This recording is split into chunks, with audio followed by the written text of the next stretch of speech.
여호와의 목소리에 순종하소서. 순종하라입니다.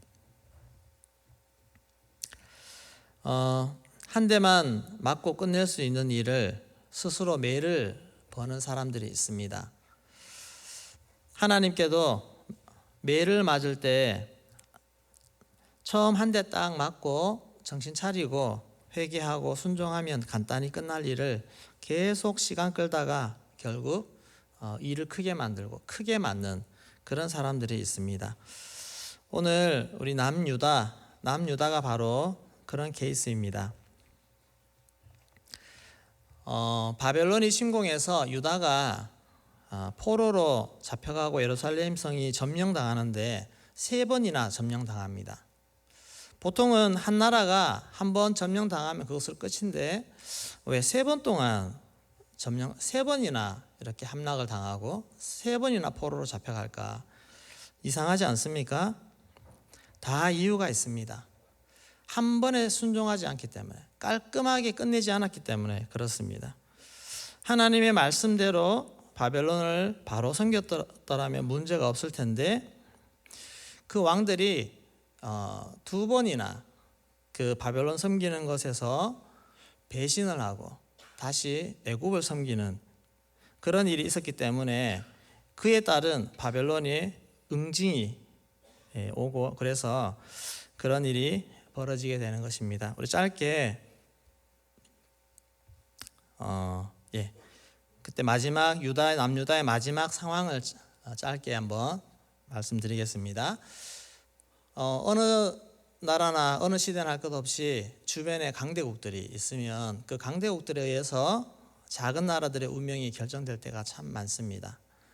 저 당시 또 이집트라고 하는 나라와 바벨론 아주 강력하게 떠오르는 이 두 나라가 서로 겨루기를 하고 영토를 그렇게 차지하고 하는 상황 속에서 그 길목에 이스라엘, 남유다 이렇게 있게 되어집니다. 그래서 이 바벨론이 이제 힘을 나라를 확장해 가려고 이렇게 진행해 올 때 이집트가 그것을 막고자 이렇게 대응해서 나아갑니다. 나아가는데 남유다의 요시야 왕이 저기를 차단을 하고 막아섭니다. 안타깝게도 여기서 요시야 왕은 전쟁을 벌이고 전사를 하게 됩니다. 전사를 하고 이집트는 계속 진격을 해서 갈그미스에서 두 나라가 싸움을 벌이는데 싸움을 벌였는데 비겼습니다.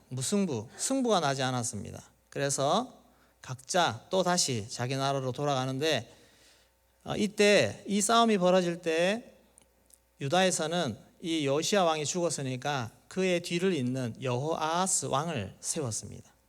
그런데 이 돌아가던 애굽이 다시 가보니까 자기들은 요시야 왕을 죽였는데 이제 그 힘이 있지 않습니까? 근데 여호아하스 왕이 세워진 것을 보고 자기들 마음에 들지 않는 것입니다. 그래서 자기들 말 잘 듣고 통제 잘 할 수 있는 여호야김을 자기들이 친애굽 정책을 펼 수 있도록 그렇게 세워둡니다. 그리고 돌아가게 됩니다. 그리고 4년 후에 다시 한번 이 두 나라가 같은 장소에서 대결을 하게 됩니다. 이게 갈그미스 2차 전투입니다. 근데 이 싸움에서 이제 바벨론이 느부갓네살 왕이 승리를 하게 됩니다. 여기서 이김으로 말미암아 이집트는 이제 이 영역을 바벨론에게 내어주게 됩니다. 그리고 바벨론은 이제 당당하게 유다 쪽으로 내려오게 됩니다. 내려와서 어떻게 하겠습니까? 내려왔으니까 차지하겠죠. 그래서 싸워서 예루살렘 성이 함락이 됩니다. 이게 첫 번째 예루살렘 침공으로 인해서 첫 번째 예루살렘이 함락이 되는 것입니다. 그리고 나서 포로로 이때 포로는 아주 똑똑한 사람들 그리고 왕족들 그런 사람들이 제일 먼저 잡혀가게 되었습니다. 그렇게 이 여호야김은 이집트가 세웠지만 바벨론이 침공할 당시에도 왕이었고 그때 처신을 어떻게 잘했는지 계속 왕위를 이어갈 수가 있게 되었습니다. 요때 잘했더라면 여기서 끝날 수가 있었을 것 같아요. 여기서 요때가 605년이고 70년을 계산할 때 포로 시기를 계산할 때 요점을 요 605년을 시점으로 합니다. 그렇게 보면 하나님도 요때를 하나님의 심판의 시작으로 보시는 것입니다. 요때 시작했으면 얌전히 있었으면 큰 문제가 없었을 텐데 이 여호야김이 배신을 합니다.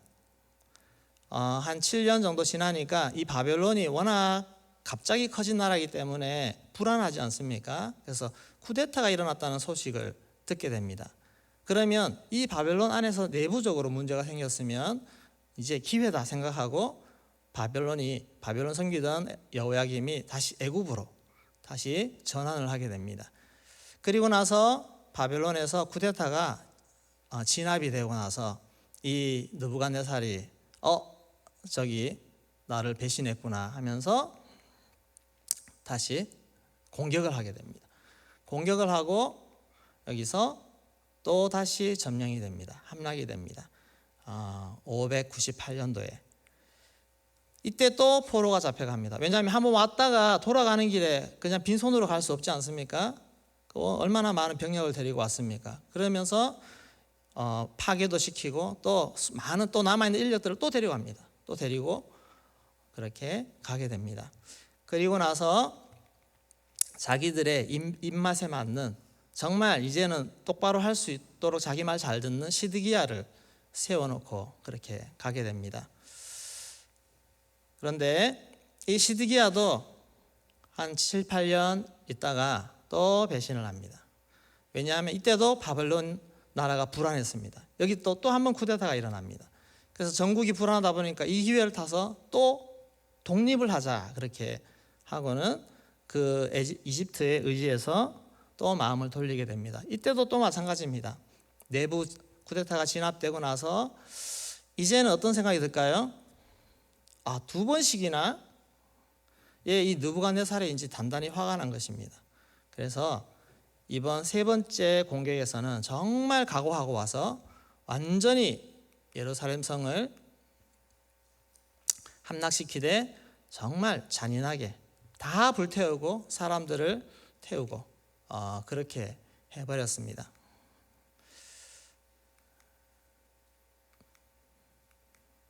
제가 거꾸로 돌리고 있습니다.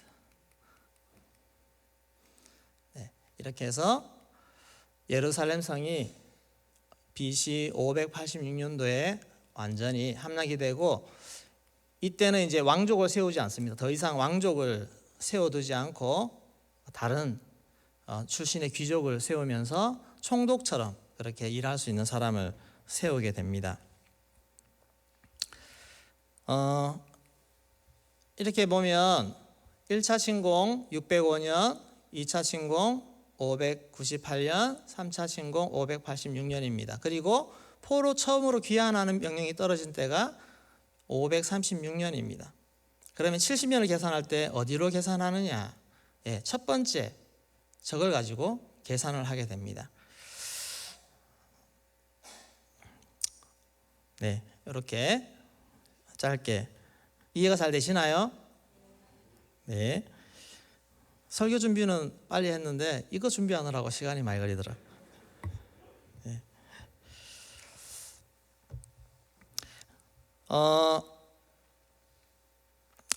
이때 세 번째, 두 번째, 세 번째 이렇게 어려움을 당하도록 동기를 준 이유는 왕들이 배신을 했기 때문에 그렇습니다. 하나님은 분명히 바벨론에게 순응해라, 순복해라, 따라가라 했는데 자꾸 뭔가 주변 사람들의 말도 듣고 신하들의 말도 듣고 또 본인의 의지도 있고 그렇게 하면서 자꾸만 돌이키려고 하는 그런 마음들. 거기다가 주변 상황 정세를 보니 이때가 기회다 싶은 그런 유혹 시간들도 찾아온 것입니다. 그러니까 자꾸만 이렇게 벗어나고자 하나님의 뜻을 벗어나고자 하는 그런 시도를 하는 것입니다.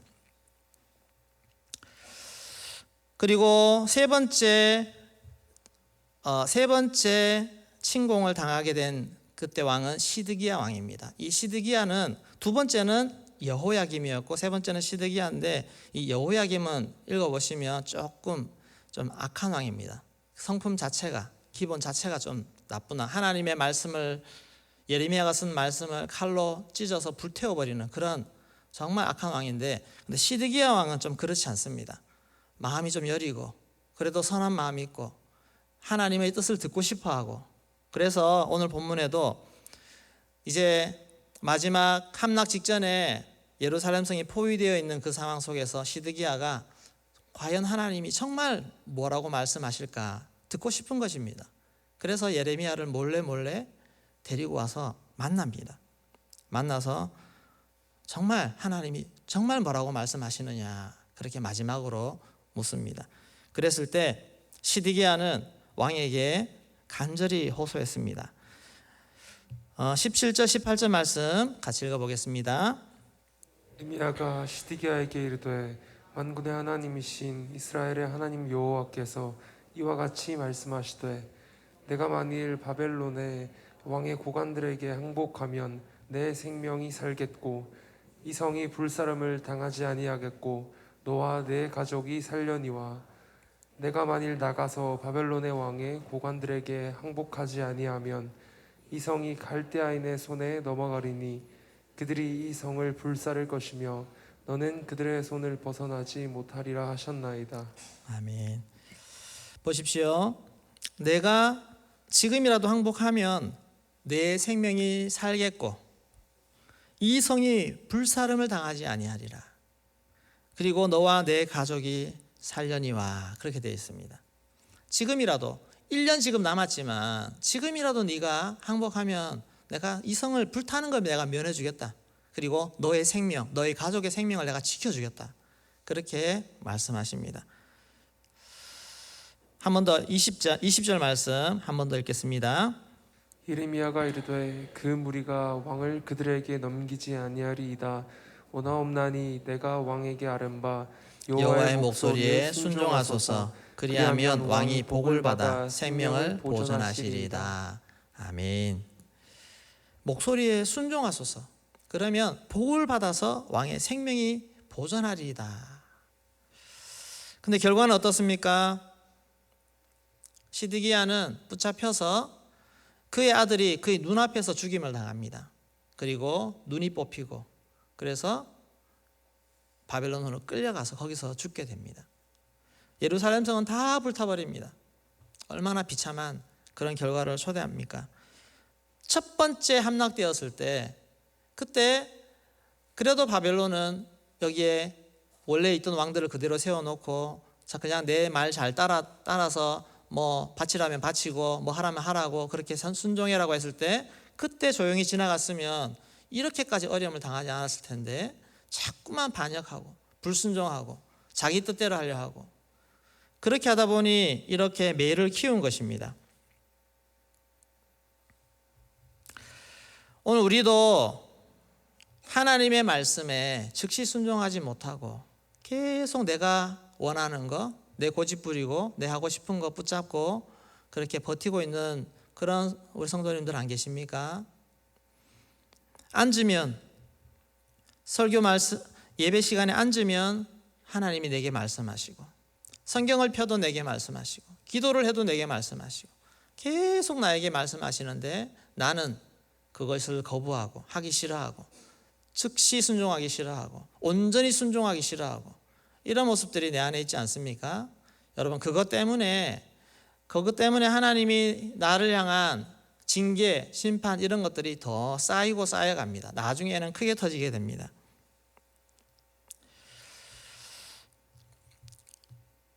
은밀한 죄 청산하라고 하는 하나님의 음성이 자꾸 들리십니까? 예, 거룩해야죠. 우리 거룩한 것은 마땅히 하나님의 자녀로서 취해야 될, 이 땅에서 취해야 될, 능력으로 살기 위해서는 반드시 취해야 될 것 아니겠습니까? 근데 그런 말씀이 나에게 계속 들리는데 그걸 끊지 못하고 계속 달고 있습니까? 영혼이 죽습니다. 여러분, 그런 죄, 그리고 나서 예배를 멋지게 정말 시원하게 이렇게 드린다고 하면 뭔가 잘못된 것입니다. 가짜입니다. 가식입니다. 우리 영혼은 거짓말하지 못합니다. 그렇게 즐기고 죄짓고 와서 앉아보십시오. 마음이 답답하고 예배가 되지 않습니다. 찬양이 되겠습니까? 예배가 지루하죠. 말씀도 들리지 않습니다.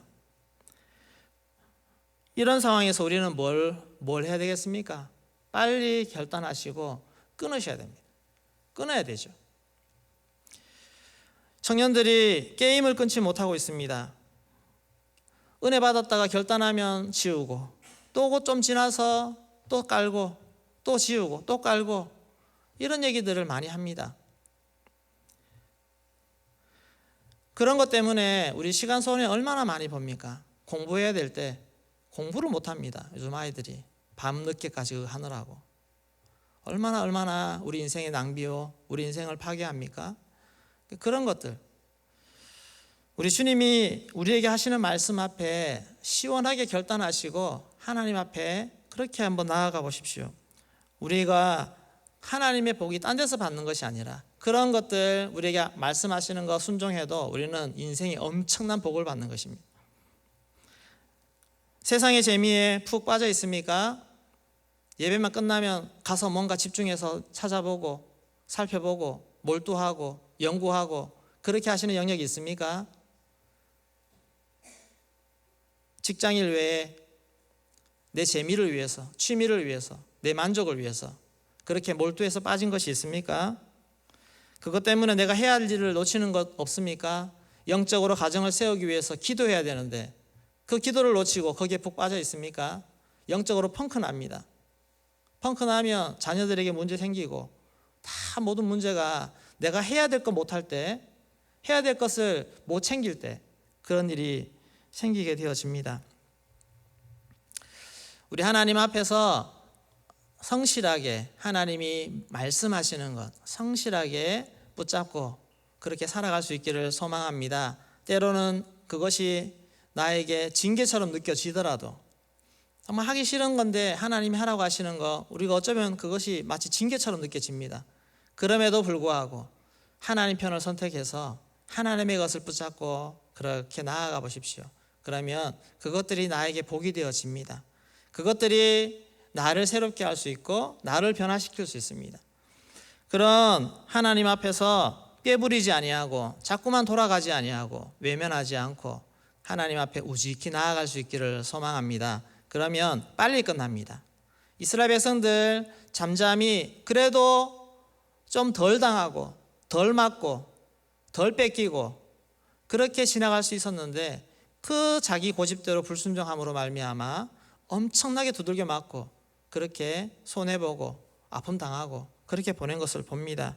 우리 하나님 앞에 좋으신 하나님, 선하신 하나님이 우리를 너무너무 사랑하시지 않습니까?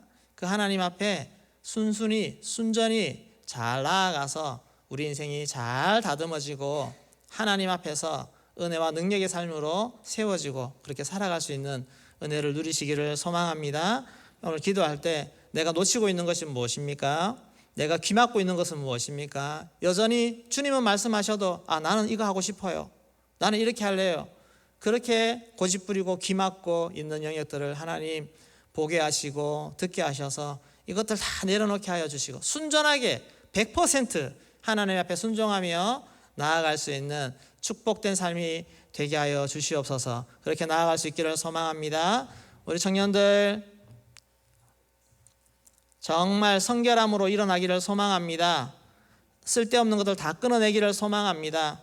그것을 이길 수 있는 영성이 있기를 소망합니다. 그래서 오늘 시대에 젊은이들의 야성을 가지고 하나님 앞에 주의 나라 위해서 정말 헌신하며 달려갈 수 있는 그런 은혜, 그런 비전 우리 모두 일어날 수 있기를 소망합니다. 우리 같이